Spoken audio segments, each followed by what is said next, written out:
And welcome to Weather and Ag in Focus on this Thursday, December 4th.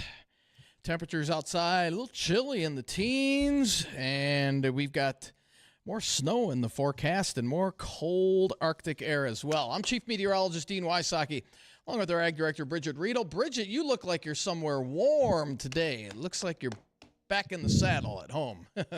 I made it back. I literally just slid her in sideways to make it here in time for the show. So here we are. All right. Let's get ready to roll, right? Right. And I am seeing, though, that temperatures where I was at has certainly warmed up. Areas of South Dakota are back up into the 30s. I can hear the wind, felt the wind earlier today. Thankfully, road conditions still seem to be pretty great. Yeah, we are. We're not looking at bad weather today, although as we head into tomorrow, we are going to see a swath of light snow spread across the state with a clipper system that could bring a little bit of slippery travel. We're not looking at a lot, and most of it on a line, let's say, stretching from about Williston, Watford City area down through Bismarck, and generally right along that 94 corridor. The Northern Valley tomorrow, probably not going to get much at all. But for the rest of today, we're looking at a lot of clouds and breezy conditions out of the south. Those will relax a little bit as we head towards evening, with temps today generally in the teens to, we'll say the low 20s, and those south winds relaxing as well. Now, tonight, we'll see a few snow showers coming in after midnight, spreading in from the north and west with lows in the mid-teens. So temperatures are not dropping off as much tonight, with a west wind about 5 to 10. And then tomorrow we'll see some snow showers throughout the day. And again, accumulating here in the FM area up to an inch. We're getting some indications we might pick up 2 inches. I don't think your morning commute tomorrow is going to be a problem, but your evening commute could be a little bit on the slippery side because winds are going to pick up tomorrow afternoon out of the northwest. So any snow that does fall will be blowing around for your evening commute, with highs tomorrow in the 20s. And then Arctic air pours back in as we head into the upcoming weekend with temperatures in the single digits. If you have any travel plans going south over the weekend, let's say into South Dakota, those areas are going to experience a stronger clipper system come through their area and a wide swath of snow covering much of South Dakota. That could lead to some slippery travel on Saturday. And then next week, it looks like we're going to go into one part of the stormy part of our LRC cycle, where we're going to see numerous clipper systems come through the area next week, adding to our snowpack and keeping us in a generally cold pattern as well. We're getting some indications after next week. We get into a pattern that was very similar to what we had in October. We'll see how that pans out, where we had the wet weather in October. So again, we'll see how all that irons out. But what we will be discussing, don't forget, tomorrow, right after Weather and Ag in Focus, we will be having our LRC Winter Weather Outlook on the Jay Thomas Show, following WAG with Gary Lezak and Bridgette. And we'll be breaking down what this looks like for this upcoming winter in terms of snowfall. We'll time out when the stormy periods will be.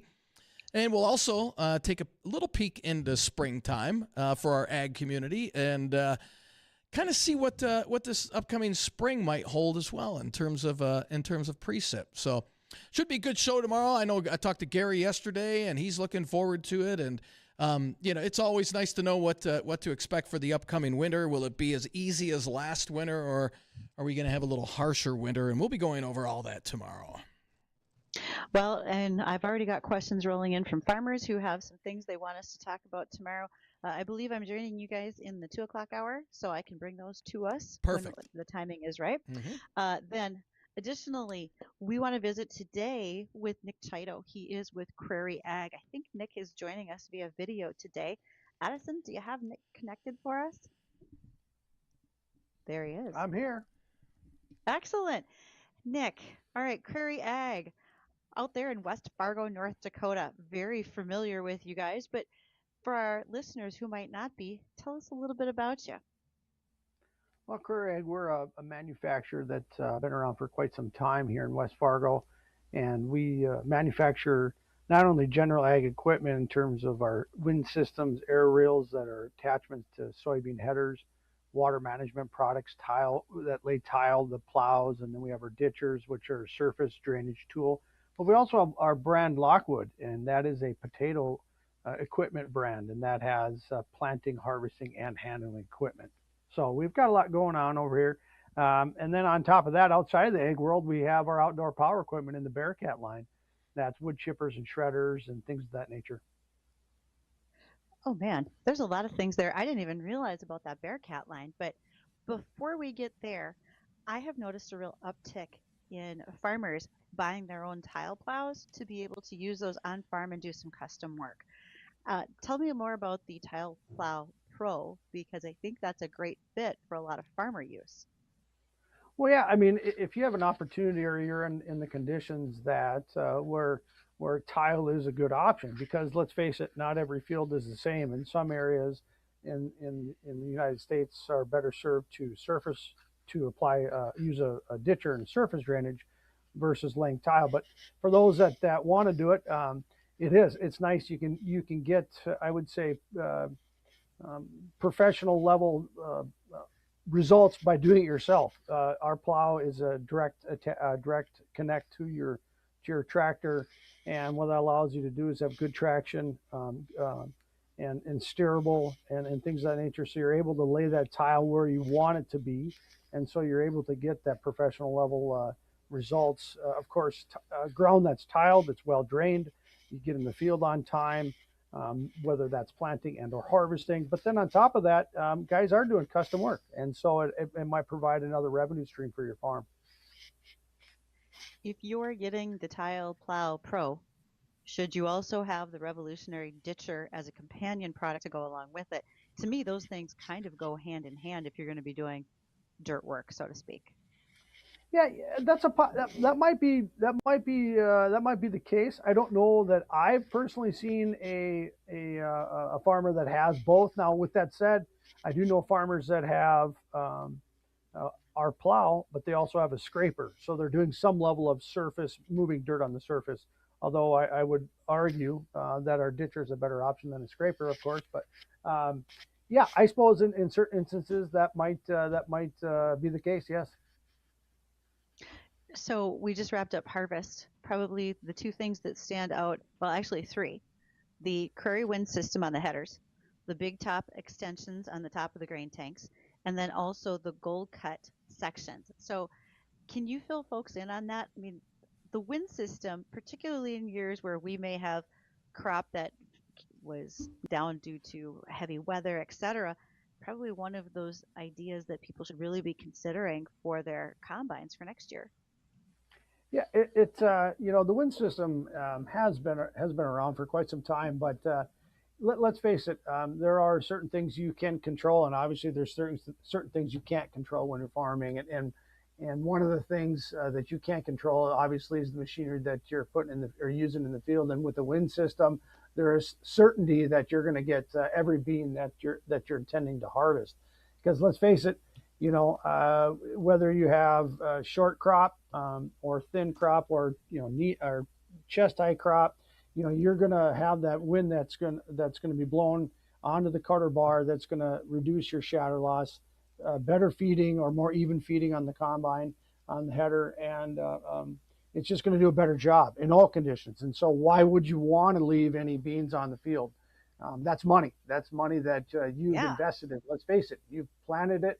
Or let's back up. You've worked the ground, you've planted the seed, you've obviously applied some level of fertilizer and chemical, and then you're about to harvest. Why would you want to leave it out there? I have no idea. But our wind system will certainly help you do that.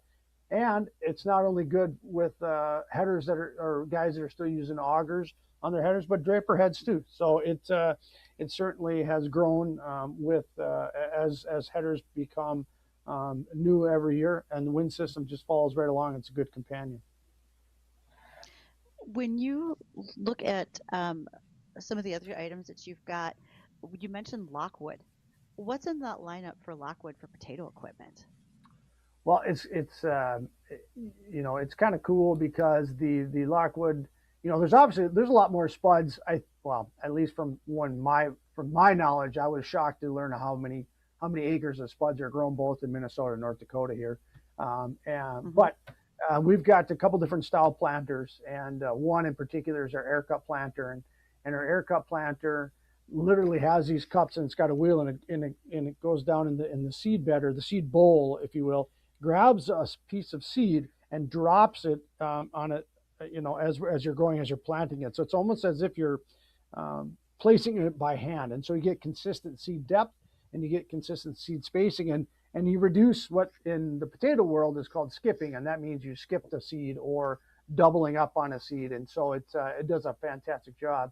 So that's kind of cool. We have 4-row, 6-row, and 8-row on those air cut planters, and then of course on the harvesting side, you got to dig the spuds out, and we've got windrowers where you pick up rows and you put them on top, and then a harvester comes in, picks up the rows that are underneath and the spuds that are windrowed on top, and runs them through, cleans them, gets them ready to go into a truck to get off the field. And of course, last but not least, the spuds have to be cleaned and ready to go, and reduce as much tear as they can get rid of before they go to storage and or right to processing. And so that means all the trash, whether that's corn stubble, dirt, rock, what have you, the cleaner and better shape those spuds in there that are going to storage and or to the processor, it's only a good thing for the grower.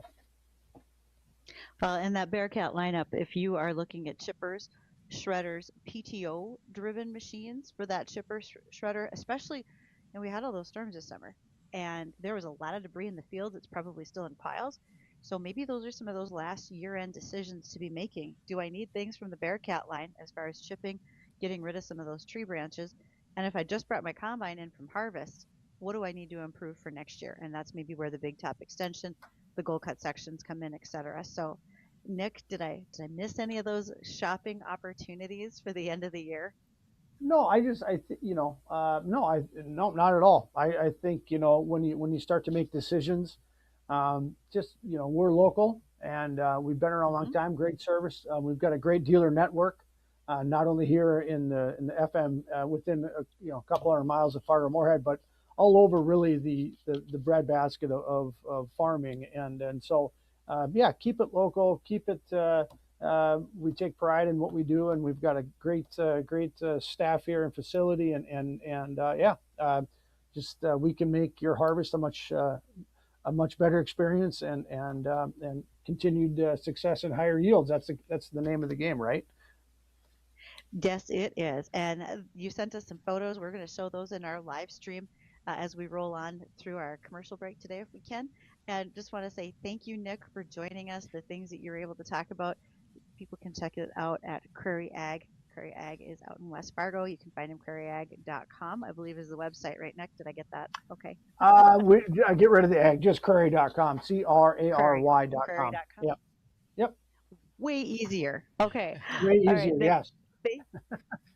Thank you so much. We're going to pick up the livestock report from the American Ag Network. And when we return, we've got some folks from Peterson Farm Seed joining us in studio today. Talk with them right after this.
So glad to have you joining us here today. Dean's live in the Coral Laundromat studio. I have finally managed to make it out of South Dakota. I'm very excited when I haven't been snowed in for multiple days like happened once upon a time.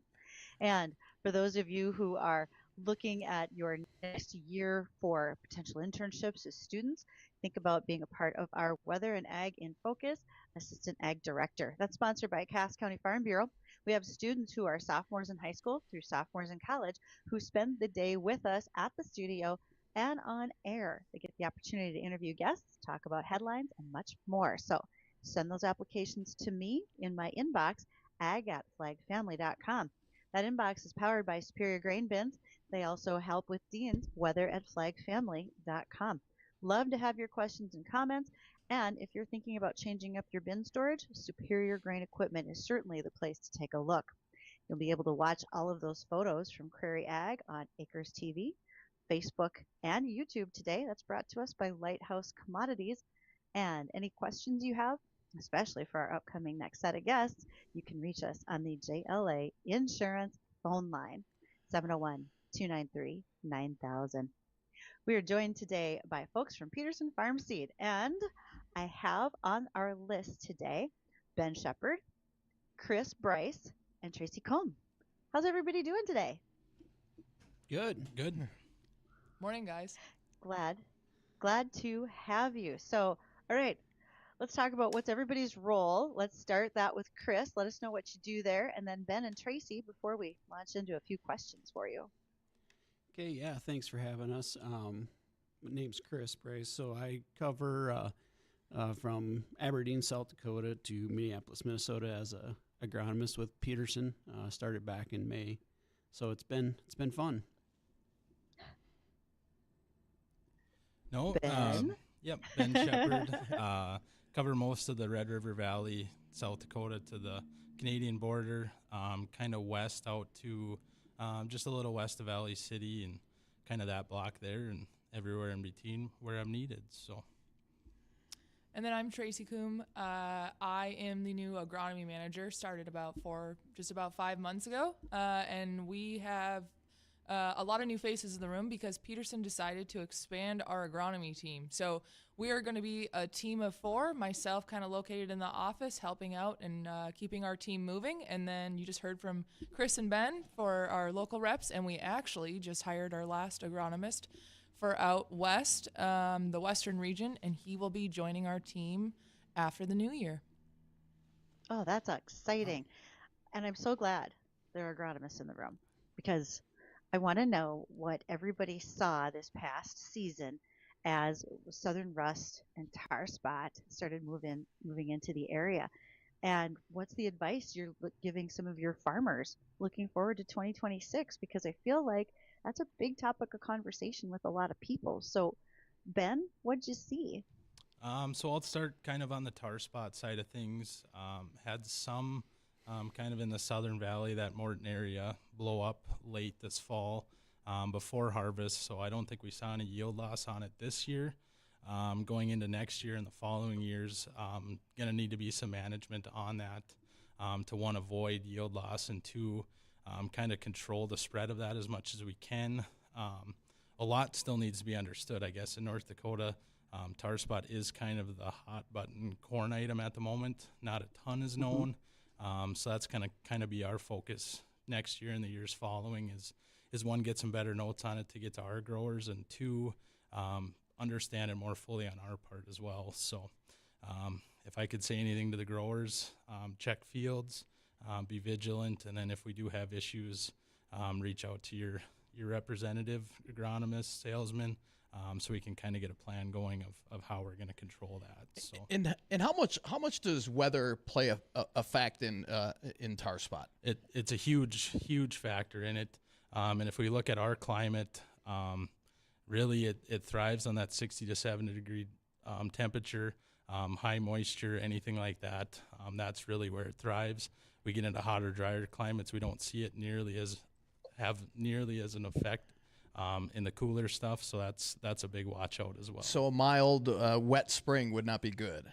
No, kind of a lot of the weather we had this year right. is very favorable for it. So Okay. And wind conditions, right? Ye- That's also a major factor because of the spores. Yes. So, as you know, in North Dakota, we don't have a ton of wind. So, no, I'm kidding. It's always windy. Stop So. it. So, Ben, if you were in that Aberdeen to Minneapolis neighborhood, did you see increased incidence of tar spot? That would be actually a question for Chris on that one. for that Oh, I'm Aberdeen. sorry. I meant to ask Chris. Sorry about that. Yeah, no, we saw a fair amount of tar spot this year. It is fairly new for us too, moving up in the area. So, yeah, one thing we're really keeping in front of our growers and talking about so we don't have a train wreck coming down the road. Well, I think that's going to be a conversation that people are going to want to have with you for the most part of the winter. And some of those conversations, well, we'll ask those questions after we return from the bottom of the hour news. Again, we have with us today folks from Peterson Farm Seed. We're going to talk a lot about agronomy and what's going to be new for 2026 when we return.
Oh, and more importantly, we have guests with us today from Peterson Farm Seed.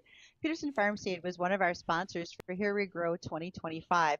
We custom farmed 20 acres of wheat, and in fact, it was a wheat variety from Peterson. Looking forward to asking some questions about that. We're joined today by Ben Shepard, Chris Bryce, and Tracy Kumi. And folks, let's talk a little bit about corn rootworm if we could. Tracy, I don't know if you want to jump in on this one. I felt like this was the sleeper that we weren't all really planning to have to deal with in 2025. Yeah, it definitely snuck up on us this year. We actually put out some traps across our growing region this year just to gather more data because we do feel like, especially with those extended diapause, that the problem's just getting worse and worse, and it's not necessarily something you can plan on. One year might be worse than another. So I'll let my guys talk about some of our trapping efforts that we did. Ben and Chris, if you want to let people know about that. Yeah, I guess I'll start there. Kind of looking at sales over the last 5 years and how that growth has kind of become on the Smart Stack side. We felt like, one, as a company, we needed to have a better handle on what really was going on in our footprint to kind of serve the grower better, but also have the supply of that stuff if needed. So we kind of deployed traps, ran them for 4 weeks, and a couple specific areas, kind of that Christine, North Dakota, down to Gallowshoot, North Dakota, was kind of the hot spot that I saw in my territory. Had traps with over 100 beetles per week, 1 week on that, so that was very eye-opening for spots that I don't know if they've never heard about it, but not necessarily a huge focus on the rootworm beetles. So I'm going to look into 26 to expand those trapping efforts, obviously with another agronomist starting, and just the more data that we can have to bring to the grower, I think the better off everyone will be that way. So, As you guys are thinking about what you could plan for next year, is corn rootworm technology there? And by that I mean, do we have a below ground or an above ground trait? Are we making some specific recommendations to avoid problems going into next year? So, Chris, is that something that is being discussed amongst you as agronomists? Yeah, we're constantly looking at new technologies. Currently, we offer a Smart Stacks trait for that below ground protection, looking at bringing in some Smart Stack Pro, some VT4 technologies as well. Technologies that work really, really well to help protect that corn crop from the corn rootworm beetles and the feeding and the disruption that that pest can cause. Let me ask a couple questions that terms that we've been using that not everybody might be familiar with. I think you said the BT4 trait. Are you talking about in a below ground and above ground? What does that do to keep that pest away from that corn plant? So the VT4 technology is an above and below ground technology. It is it's a combination of a couple of different traits, but basically the insect still has to feed on that root and get in the gut of that insect to kill it. Yep, they got to actually have consumption for that. The other term that you guys used, and I heard Tracy mention it early on, was extended diapause. That's not necessarily a term that folks are always familiar with. Could you talk a little bit about that? So extended diapause is a situation that's more common here in the north, and actually more common with a northern rootworm beetle. There's two different types of beetles that are common in this part of the U.S. There's a northern, which is a vast majority of the insect pressure that we see here. There is a small percentage of westerns.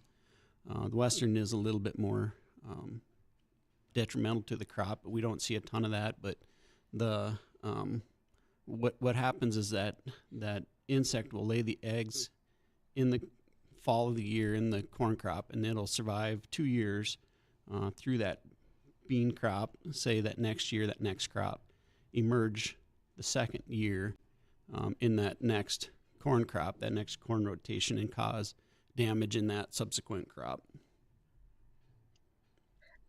Okay, I'm going to ask this for Dean so he knows for tomorrow. Can weather stop that diapause? Are there weather conditions that could prevent that insect from becoming a problem in that time frame? Yes, it can. Cold weather, cold, deep, hard frost can increase that mortality over the winter months. The last couple of years, we've had a fairly mild winter by our standards here in the north, which has not helped us out in that respect. But if we get a real cold winter with a lot of real deep, hard frost, we will lose some of those bugs. You'll like this winter then. We'll like this one. They won't like it so much, but it'll be good right. for us. But yeah, no, that weather does play a significant portion of that mortality. Interesting. Yeah, and you guys have an agronomy book coming out as well for your customers, correct? We do. Okay, what's in the book this year? So it's called Field Insights, and you'll be able to find it. You can go onto our website, and there's a link that you can have a Field Insight book mailed to you. Otherwise, it'll be ready for our Cup of Agronomy meetings that are coming out, so roughly about February timeframe. Okay. And in it, we just talk about some of the factors that we've seen across the year, some of our trials that we run, some just unique agronomic trials. So we have for example, from what we talked about today, some of the work that we did from our corn rootworm trapping. So you can see where exactly our traps were, what those number of bugs were in those traps, and then kind of what the recommendation might be for your area. Okay. Those coincide with just what you said, your agronomy meetings, these winter updates. Did you call them a Cup of Agronomy? Yes, Cup of Agronomy. So nothing to do with sales. We just want to make sure that growers are familiar with some of the things going on in the area. New diseases that have been hitting. We'll bring in samples of tar spot so you can really see and feel what tar spot is. So when you go out and scout your fields the next year, you really know what to look for, and just various other things. How did the weather affect some of the yields in the area? Just really some different topics that we've seen. What did those winter storm or the bad storms that came through this summer, what did that mean? And to the bean crops and some of the things that just as us as agronomists in our years, we really haven't seen. So we'll give you an updates on some of those odd things you wonder, what is that? And gives you a site. So hopefully when it happens, or hopefully it doesn't happen, but if it does happen in your field, you'll know what to do. Back up to what you said about tar spot, bringing it in for people to see. Are you talking about live plant material that's infected? It is. Yeah. So we went out, we actually have a partnership going on with NDSU right now, collecting some leaf samples, and we're working with NDSU to help learn. We know it can overwinter, but what do those temperatures really mean at varying temperatures? So we're working with Andrew Friskop currently to see, with those temperatures, how does that affect reproduction? Whether it's colder, does it freeze off and reduce, or is it going to be something that we're going to continuously see across those areas? So we'll be hopefully able by that time to give you an update of, if we did find it in your region, what does that mean for future years? I think those books come with a lot of credibility because, like you said, you have all the agronomy information of what you saw last year, what you're seeing for trends, and then you're going to lay out what you have for hybrids and varieties for the coming year, 2026, for people to start their wish list, perhaps. Is that what I could call it? Yeah, it's always good to know what new things are coming. Like we talked about, we're expanding our Smart Stacks or Pro. We're working on our VT4 for the future. So we'll let you know about some of that. But again, at these Cup of Agronomy meetings, not pushing any products or anything like that. These will be just specifically agronomic updates.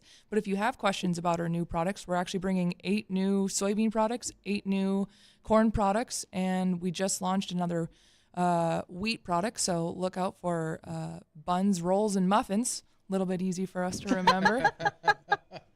I couldn't wait to ask about the names because that is my favorite thing that you guys do with that wheat. Hey, if anybody's got an idea, my personal vote was maybe a croissant for the next one, but we'll see when those new varieties come. So maybe let your rep know too if you got a good name that you want to bring forward. Do you have the dates for those meetings set yet, or are you going to bring those out in the new year? We'll be working on getting those out, so you can go on to our website that's just for Cup of Agronomy, and it'll be an easy one for you to remember. It's cupofagronomy.com, and that'll be posted for you in those regions, and it'll be across the tri-state area. Well, and Tracy, when you have those ready for a press release, just send them on over. I'll make sure to announce them to our listeners as well so they can be a part of your meetings. Perfect. Thank you.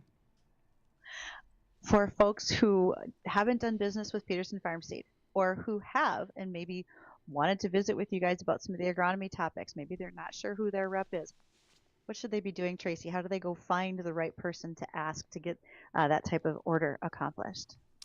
So feel free to reach us, call the office. We can get you hooked up with the correct rep for your area, and through a dealer in your network as well. Feel free to go on to our website, peterson.ag, or petersonfarmseed.com. Either way, you can get to our website, give us a call, and we will get you connected with our sales team. Appreciate you guys coming in today. Thank you again for being a part of our Here We Grow project. We were raising rolls this year. Things went well except for wind, hail, wheat stem sawfly, and then a flash drought. But we did everything we could, and the crop is as best as possible. So thanks. Appreciate you guys being here. Yeah, thanks for coming in, guys. When we come back, we'll have a recap of the forecast. There is measurable snow in the forecast, and we're not going to be able to shake this Arctic cold either. We'll have more on that and a couple of ag topics when we come back.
And welcome back to Weather and Ag in Focus. 1:51 in the afternoon. We got cloudy skies out there. Temperatures barely in the teens. And we're not going to move a whole lot today. Hopefully make it up to about 20, but that won't be till evening hours. And then we'll see steady temps.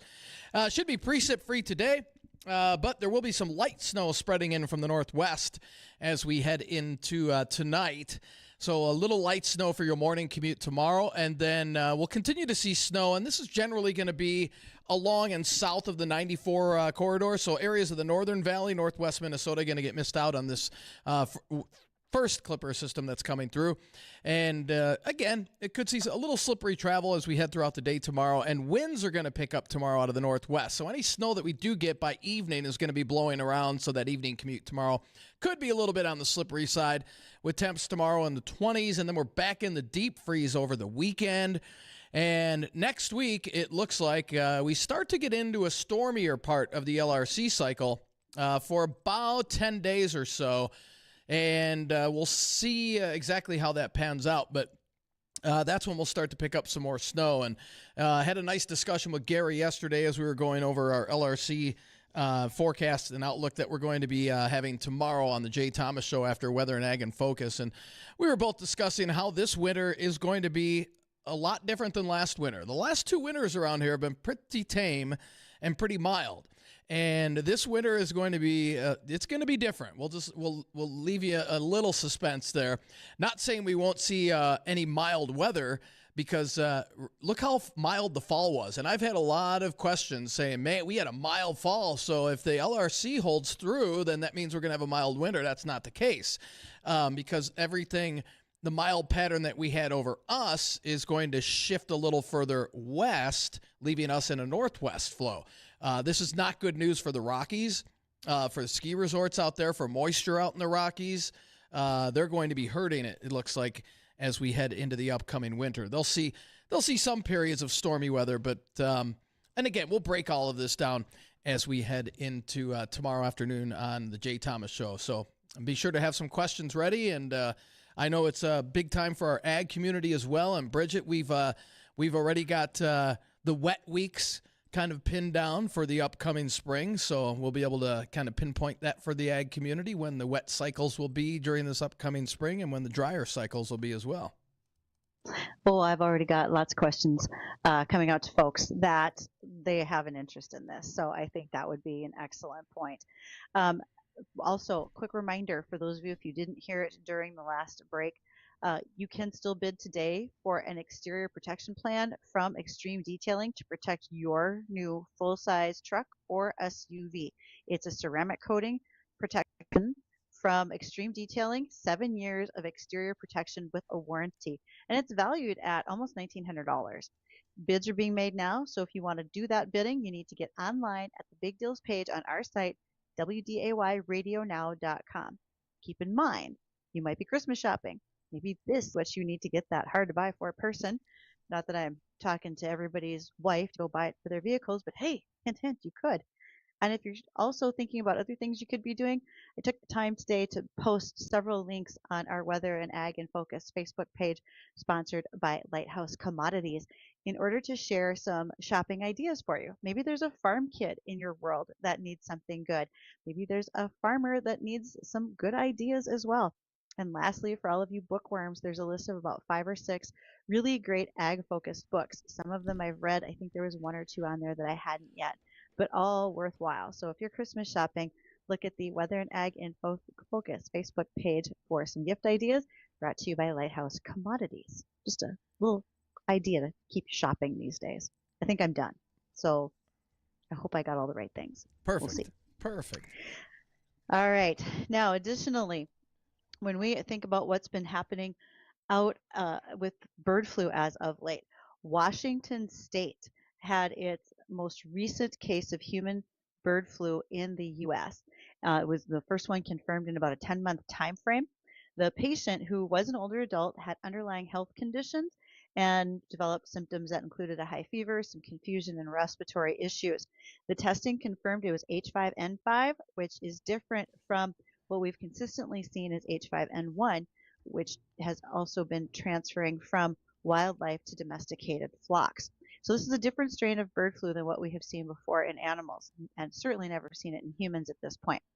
Now, the Centers for Disease Control and Prevention are investigating. They're looking at this situation very closely, as well as Washington Department of Ag and Department of Health. The patient had a mixed backyard flock of domestic poultry, and there was exposure to wild birds. So that's the transmission site, wild birds to the domesticated poultry, and then the contact came with the human to the poultry.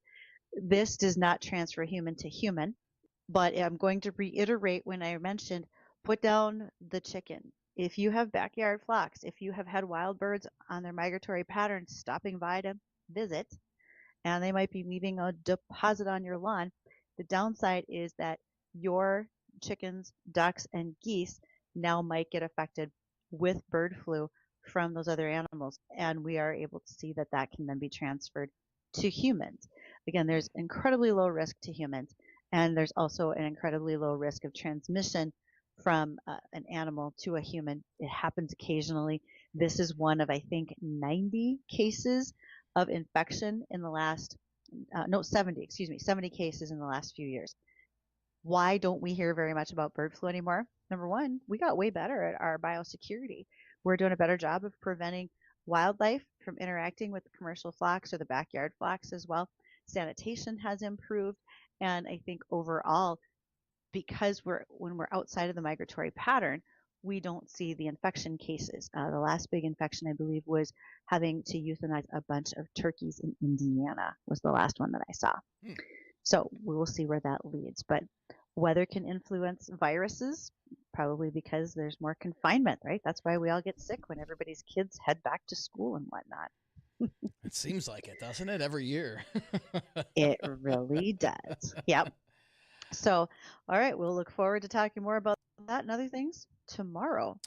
Before we get to the weather special. Yeah, and I've had a lot. Like I said, I've had a lot of questions on, especially snow lovers, because let's face it. I mean, that translates to moisture as we head into spring, and we need a decent snowpack. And there's two different scenarios that could play out, and for this upcoming winter, which would affect the spring. And like I said, we'll explain what those two scenarios, how they're going to set up with the LRC, coming up tomorrow on the Jay Thomas Show. So speaking of the Jay Thomas Show, don't go anywhere. He's coming up next.